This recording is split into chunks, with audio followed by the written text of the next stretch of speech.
Wasak. Tamaan talaga kami sa fault line.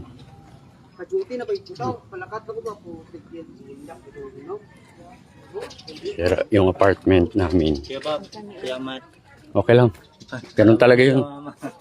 Wala tayong magawa eh. Kasi giman sila tuktok. Sabi ko, nag-dislocate tong pintuan.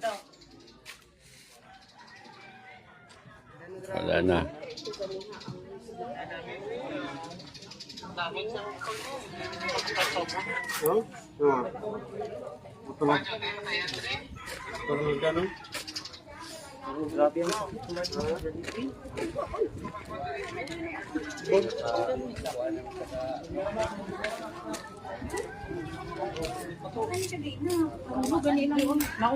Dili.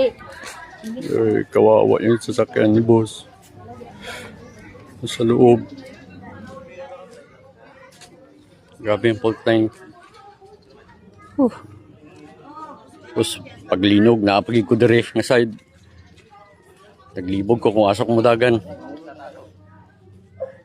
Eh kung mudagan ko, basig kaunon ko aning lupa kay sismi na dito sa taas.